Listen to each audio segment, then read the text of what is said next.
Hello students, welcome to the class for psychology first chapter and second topic.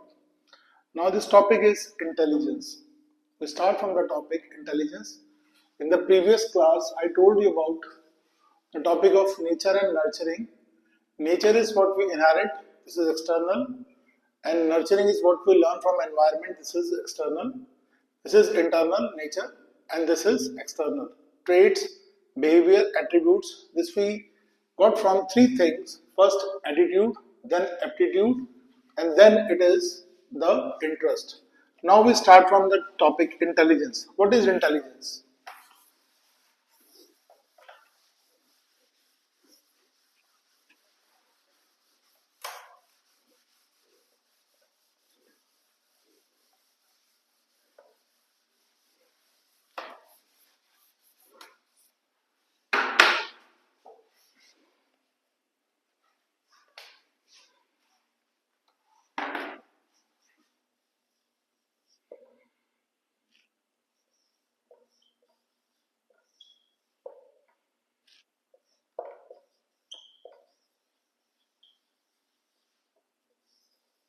Intelligence intelligence topic में सबसे important चीज क्या है?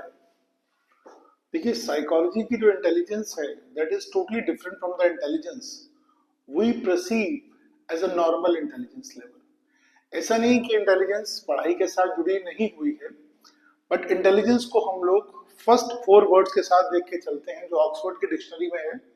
Perceive, हम लोग अपने दिमाग में किसी चीज को किस तरीके से सोचते हैं, that is perceiving. Then come learning, हमारी लर्निंग पावर।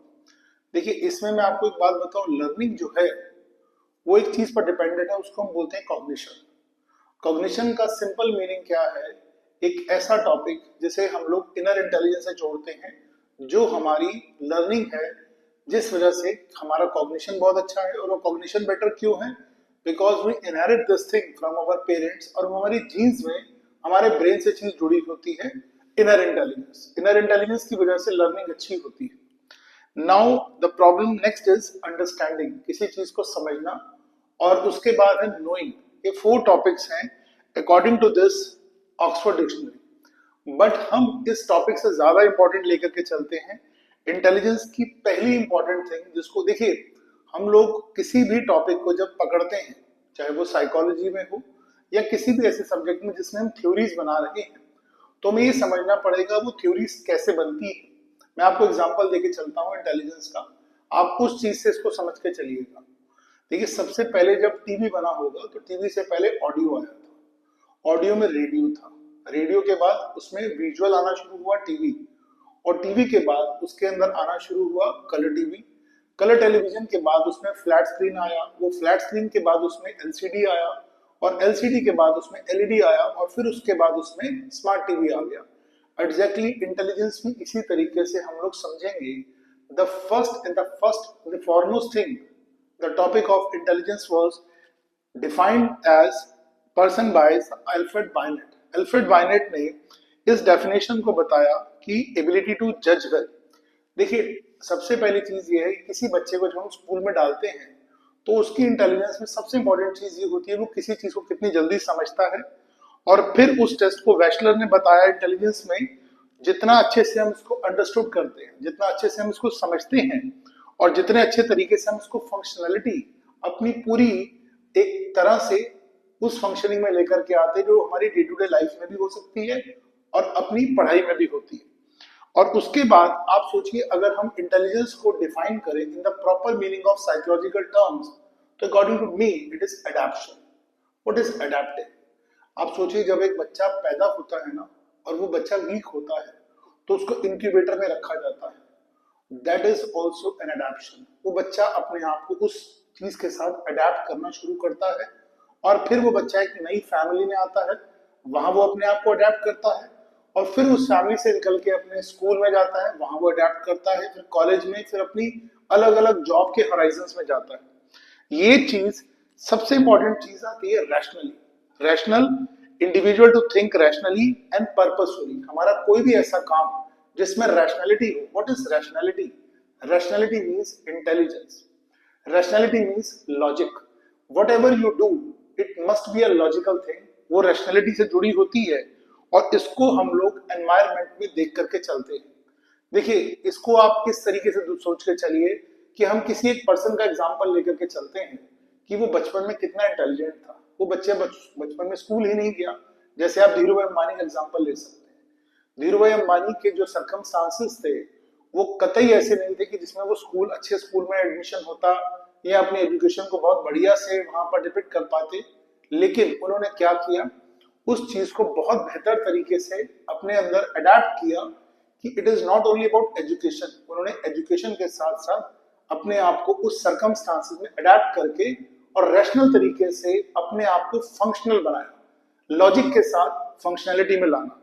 ये फंक्शनैलिटी सबसे इंपॉर्टेंटली आपको किसी भी एनवायरनमेंट के अंदर बेस्ट परफॉर्म करने की कैपेबिलिटी देती है, एंड दिस इज इंटेलिजेंस। इस इंटेलिजेंस में इफेक्टिवनेस, देखिए इफेक्टिवनेस क्या है, किसी भी काम को जब आप करते हैं तो कितना बेटर वे में, बेस्ट वे में, प्रॉपर वे में करते हैं। नेक्स्ट, गार्डनर और स्टेनबर्ग ने एक थ्योरी दी जिसमें इंटेलिजेंस इंडिविजुअल को क्या बताया, adapting according to the environment but also actively modifies और शेप्स इट। मैं आपको एग्जांपल देता हूं, जैसे हमारे प्राइम मिनिस्टर हैं, उसमें उन्होंने, हम लोग उनकी एडेप्शन को किस तरीके से देख के चलते हैं।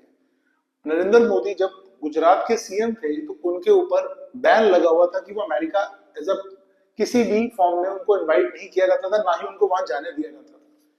ये वही नरेंद्र मोदी है जिनको जाने से रोका जाता था, और ये वही नरेंद्र मोदी जिनको बाद में वहां रेड कारपेट वेलकम दिया गया। ठीक है, एग्जैक्टली आप समझ के चलिए, दिस इज अडेप्टिंग। आपने अपने आप को एनवायरनमेंट में अडेप्ट किया। जब आप अपने आप को एनवायरनमेंट में अडेप्ट करते हैं तो एनवायरनमेंट आपके हिसाब से मॉडिफाई होता है। इसमें आप शाहरुख खान जैसे लोगों का एग्जांपल भी ले सकते हैं, दे आर इंटेलिजेंस। और अडेप्शन सबसे इंपॉर्टेंट चीज है, because when you want to be an intelligence, the most important thing is, first and most important thing is submission is adapting। इस सबमिशन से जब आप अडेप्ट करते हैं तो उसके बाद नेक्स्ट स्टेप आता है, उसको बोलते हैं modify and shape the environment according to your own needs. और ये इंटेलिजेंस जो है, इस इंटेलिजेंस में सबसे पहली जो थ्योरी थी that was bayonet theory. Bayonet की थ्योरी में कोई कमी नहीं थी। देखिए, बायनेट की थ्योरी को आप ऐसे ही लेकर के चले जैसे एक simple black and white television था। अगर वो ब्लैक एंड व्हाइट टेलीविजन ना बनता, या एक बड़ा छोटा सा प्लेन ओलिवर राइट ब्रदर्स ने जो बनाया था, राइट ब्रदर्स ने अगर वो प्लेन ना बनाया होता तो आज बोइंग 747 कैसे बनता। तो यही इंटेलिजेंस की मेन फोकस देने वाली चीज है। बायनेट की जो थ्योरी थी दैट वाज यूनिफोकस्ड, और इस थ्योरी से हमने इंटेलिजेंस की डिफरेंट थ्योरीज को देखना शुरू किया। इंटेलिजेंस की थ्योरीज हैं साइकोमेट्रिक अप्रोच।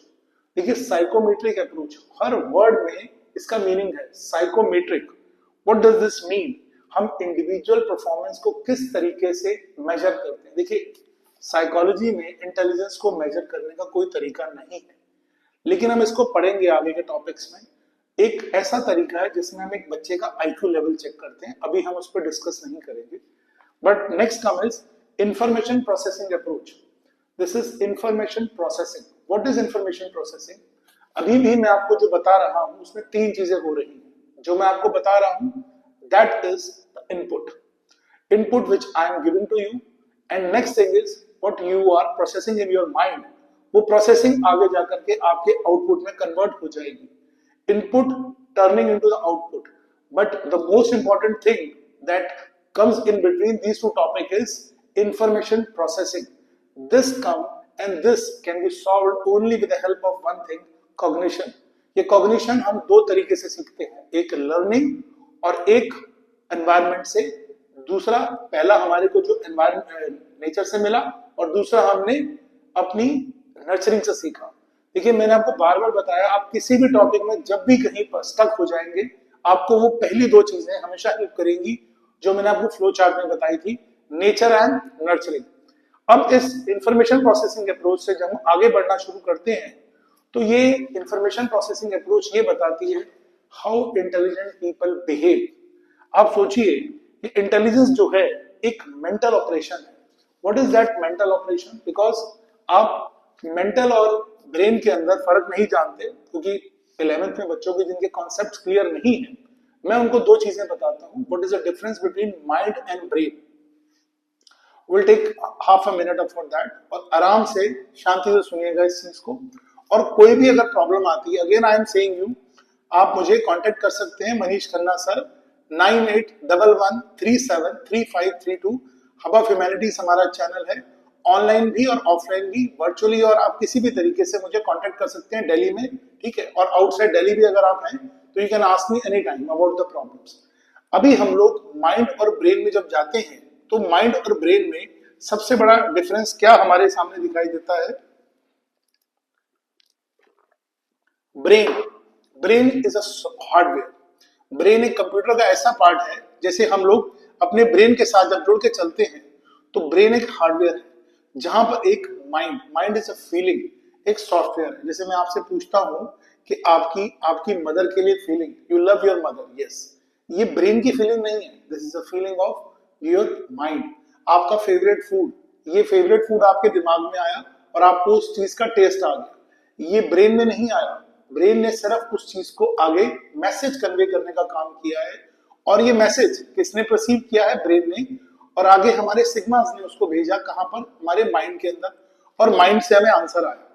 उस चीज को हम लोग मेंटल ऑपरेशंस में डालते हैं, और मेंटल ऑपरेशंस में दो चीजें हमें इसकी बहुत ज्यादा मदद करती है, लर्निंग एंड एक्सपीरियंस। ये हमने लास्ट ईयर पढ़ा था 11th के अंदर। मैं जब 11th की क्लासेस स्टार्ट करूंगा आपको साथ ही साथ ये चीज बताऊंगा।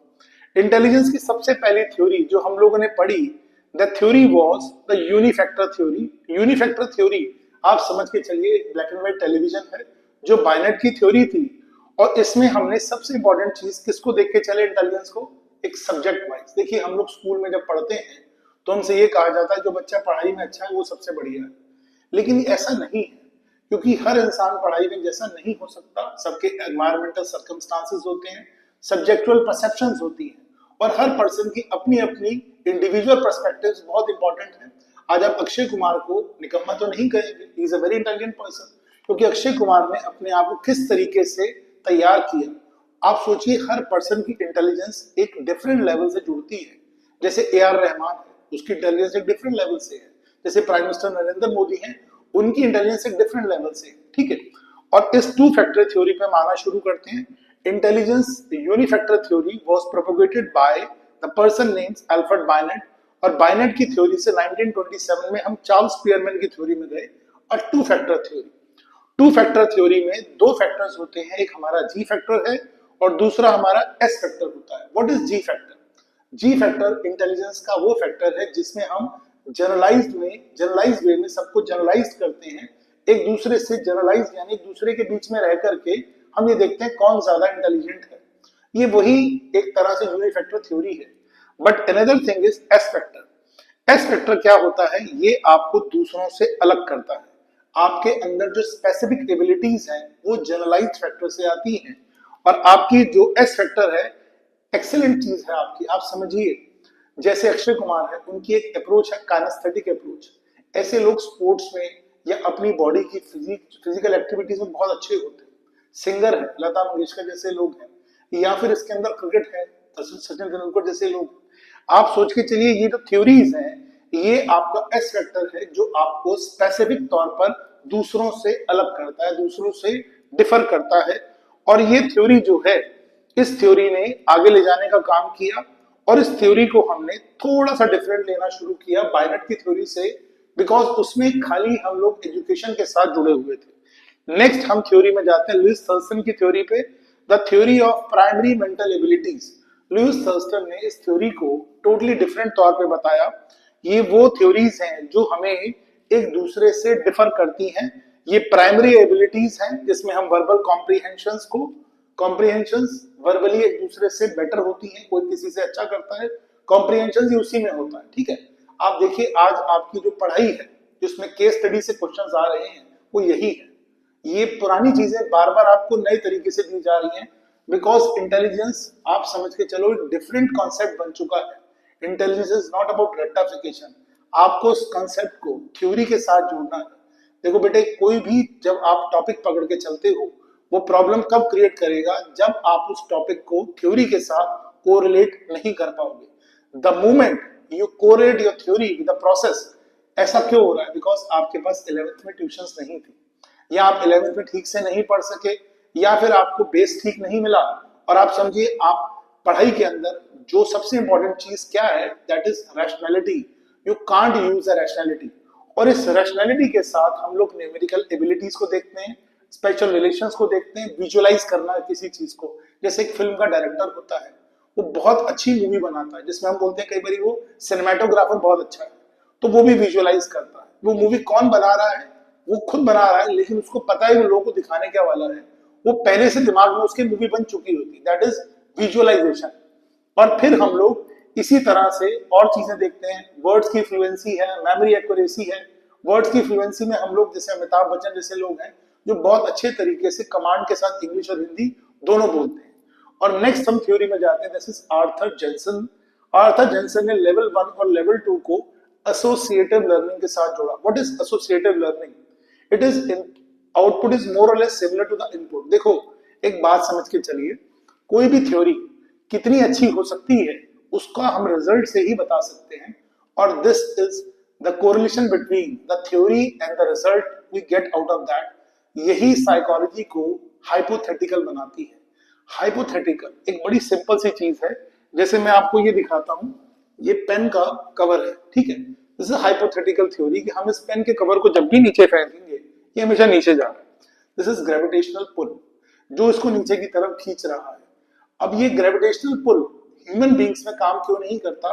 Because when we put the human beings down there may be a possibility that they will go back, jump back, और ये चीज टोटली डिफरेंट तौर पे चलनी शुरू होती है, और हम इसको एक डिफरेंट फॉर्म में देखते हैं। आर्थर जेनसन ने इस थ्योरी को बताया कि इंटेलिजेंस में सबसे इंपॉर्टेंट चीज क्या है, एसोसिएटिव लर्निंग। देखो किसी भी बच्चे को हम इंटेलिजेंट कब बोलते हैं? जब वो बच्चा अपने आउटपुट को अपने इनपुट के साथ बराबर रख के चलता है, और अगर वो बच्चा अपने आउटपुट को अपने इनपुट से एक्सेल कर रहा है तो समझ के चलिए कि आपका आउटपुट एक्सेलेंट होने की वजह से वो बच्चा बहुत ज्यादा इंटेलिजेंट है। और वो ऑटोमेटिकली बहुत इंटेलिजेंट जब होगा तो उसके अंदर कॉग्निटिव कॉम्पिटेंस ज्यादा होगी, यानी उसका दिमाग बहुत अच्छा है, और ये कॉग्निटिव कॉम्पिटेंस उसको हायर ऑर्डर स्किल्स को ट्रांसफॉर्म करने में मदद करेगा।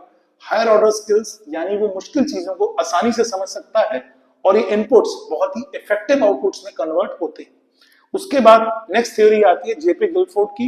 इसमें हम लोग तीन चीजों को देख के चलते हैं, स्ट्रक्चर ऑफ इंटेलेक्ट मॉडल।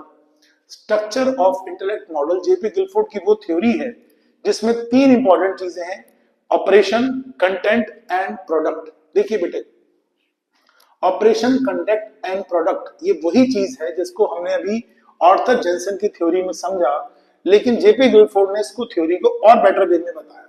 सबसे इंपॉर्टेंट चीज स्टार्ट करते हैं ऑपरेशन से। ऑपरेशनल लेवल पर हम लोग जब भी किसी चीज को देखते हैं तो ये प्रोसेसिंग से स्टार्ट होता है। तो हम पहले आते हैं कंटेंट पे। कंटेंट क्या है? किसी भी चीज को आप किस तरीके से बनाते हैं। जब भी आप एक क्यूब बनाइए, ठीक है, एक क्यूब बड़ी सिंपल सी चीज है बनाना, कोई मुश्किल चीज नहीं है। इस क्यूब को हम किस तरीके से बनाते हैं?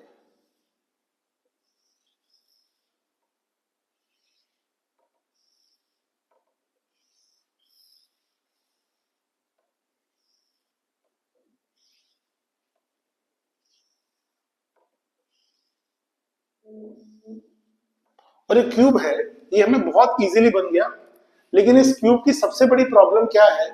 इस क्यूब को जब हम समझना शुरू करते हैं कि एक 3D मॉडल है, 3D मॉडल को आप किसी चीज के साथ जोड़ के चल सकते हैं, और ये साइकोलॉजी में आपको 3D मूवी जो हमारी बननी शुरू हुई होंगी वो भी इसी मॉडल से स्टार्ट हुई थी। और इस मॉडल को हमने किस तरीके से देखना शुरू किया? Operational, content and product. अगर आपको इनपुट दिया गया और उस इनपुट को आपने ऑपरेशनल लेवल पे अपनी कॉग्निशन के साथ, अपनी मेमोरी के साथ रिकॉर्ड अच्छे से किया, अपनी मेमोरी को अच्छे से रिकॉर्ड करते हुए उसको रिटेन करके रखा, और अपनी डाइवर्जेंट और कन्वर्जेंट प्रोडक्शन को दोनों को करा ढंग से। देखिए जो भी इंसान अपनी इस एक प्रोडक्ट की चीज को एक ही चीज के साथ जोड़ के चलता है वो कन्वर्जेंट है, लेकिन एक पर्सन उसी चीज को दो अलग अलग, तीन अलग अलग, चार अलग चीजों के साथ जोड़ के चलता है, that is divergent, more than divergent also. और फिर ये कंटेंट जो है ये विजुअल भी हो सकता है, ये ऑडिटरी भी हो सकता है, ये वर्ड्स में भी हो सकता है, और देन कम्स द प्रोडक्ट, जो फाइनल प्रोडक्ट हमारे सामने आता है। इस फाइनल प्रोडक्ट को जब हम देखते हैं तो ये एक ट्रांसफॉर्मेशन होता है।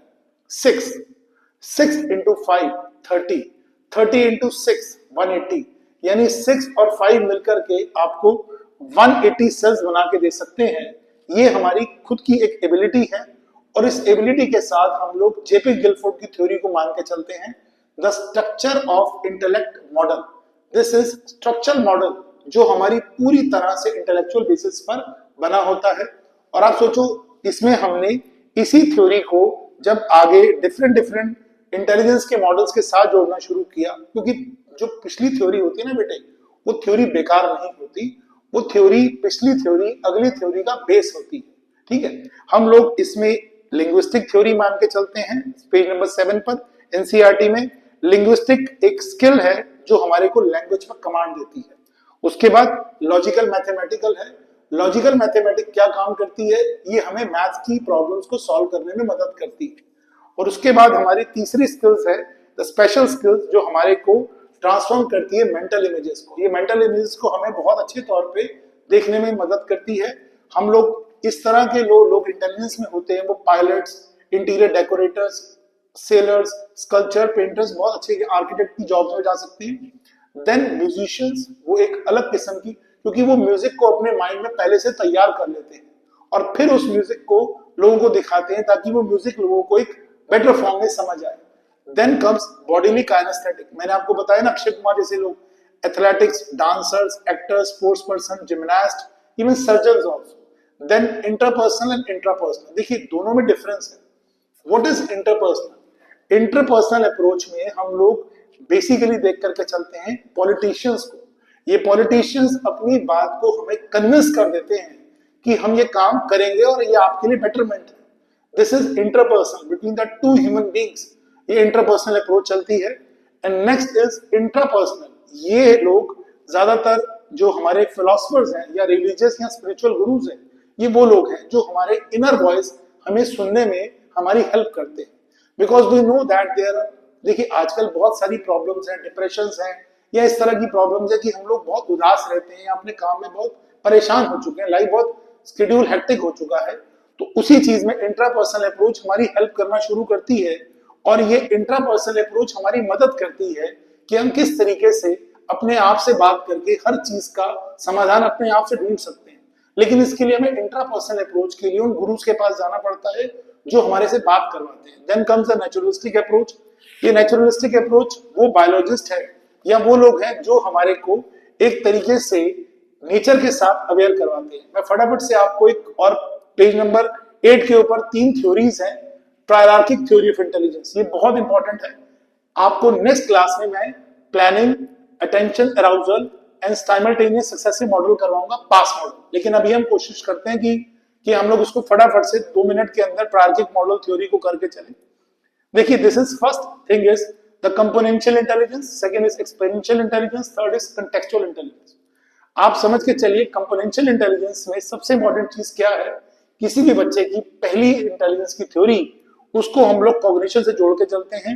ये कॉग्निशन नॉलेज एक्विजिशन से शुरू होती है और नॉलेज एक्विजिशन हर बच्चा अपनी लर्निंग के साथ स्टार्ट करता है बचपन से। ये पहला काम है हर बच्चे का। वो माँ से सीखता है, अपने टीचर से सीखता है या किसी भी पर्सन से। Next thing is the meta. Meta higher order में जाकर के हमें स्कूल के अंदर थोड़े से मुश्किल क्वेश्चंस को सॉल्व करने में मदद करती है। आप सोचिए 9 का टेबल है, 19 का टेबल है। इस टेबल के अंदर बच्चों को एक बार पूछा जाता है, उनको नहीं आता। 19 का और 9 के टेबल में चीज क्या है? 9 8 7 6 5 3 4 3 9 8 7 6 5 4 3 2 1 0 19 38 57 76 95 114 133 152 171 190। ये 9 से लेकर के 0 तक चल रहा है, उल्टा चल रहा है इसमें। और ये मेटा मॉडल हमारा तभी काम करेगा अगर हमारे को पहली चीज ढंग से सिखाई गई है। Then comes the second thing is, third thing is the performance component. आप उस चीज को कितने अच्छे से करके दिखाते हो। आप इन तीनों चीजों के साथ कॉग्निशन को जोड़ते हो। Componential intelligence is cognitive component और इसके लिए इंपॉर्टेंट वर्ड क्या है? The keyword. मैं आपको हर क्लास में एक कीवर्ड बताऊंगा हर उस थ्योरी के साथ, और इसका कीवर्ड है एनालिसिस। इस थ्योरी को रॉबर्ट सैनफोर्ड ने 1985 के अंदर रॉबर्ट स्टर्नबर्ग ने इस थ्योरी को एक्सप्लेन किया और हमें बताया किस तरीके से इस थ्योरी को हमें यूज करना है। Next thing is experiential intelligence, जिसमें हमने इस इंटेलिजेंस को पर्सन के साथ जोड़ना शुरू करते हैं और उस एक्सपीरियंस में जहां पर हम नई नई चीजों को सोचते हैं, यहां पर आप सबसे इंपॉर्टेंट चीज जो देखते हो दैट इज ये प्रेजेंस ऑफ माइंड। ये प्रेजेंस ऑफ माइंड क्या होती है? जो आपको एक तरह से किसी भी प्रॉब्लम में या किसी भी नई चीज को देखने में या नई डिस्कवरीज में या नई इन्वेंशन में मदद करती है, और आप उस गिवन सिचुएशन में बड़े ही इंपॉर्टेंट तौर से उस चीज को देखते हो और आप इस चीज में एक थ्योरी कुछ साथ जो जोड़ते हैं वर्ड दैट इज क्रिएटिविटी। आप एक क्रिएटिव चीज को देखते हो। Third thing is contextual intelligence. Contextual intelligence हमारी प्रैक्टिकल इंटेलिजेंस से जुड़ी हुई है और प्रैक्टिकल इंटेलिजेंस का सिंपल मीनिंग क्या है? To deal with the environment on daily basis, जैसे हम लोग बोलते हैं विटीनेस और a street smart person, a business sense, जैसे हमारे शॉपकीपर्स हैं, बिजनेसमैन है या कोई भी। देखिए मैंने अब ये नेक्स्ट क्लास में आपको पास मॉडल करवाना है और अभी आपने पेज नंबर 9 एनसीईआरटी से स्टार्ट करेंगे। अभी हमने जो किया है this is different intelligence and the theory of multiple intelligence theories we have learned in this class. और मैं फिर बता रहा हूं, अगर कोई भी किस्म की प्रॉब्लम्स, देखिए this is not the best way but this is the only way I can reach you a large number of people and help you out. और अगर आप मेरे से मिलना चाहते हैं, मेरे से किसी भी तरह से ह्यूमैनिटीज के सब्जेक्ट्स में कोई भी प्रॉब्लम्स को अपनी सॉर्ट आउट करना चाहते हैं, तो हमारे हब ऑफ ह्यूमैनिटीज चैनल पर आप मुझे कांटेक्ट कर सकते हैं, वर्चुअली भी, ऑनलाइन भी, ऑफलाइन भी। दिल्ली में हमारी ब्रांचेस हैं। 9811373532 मेरा नंबर है। आप मुझे लाइक और सब्सक्राइब करके इस चैनल पर ज्यादा से ज्यादा एनकरेजमेंट कर सकते हैं ताकि हम लोग आपको और लंबे टाइम तक और बहुत ज्यादा हेल्प कर सकें बहुत सारे सब्जेक्ट्स। Thanks a lot.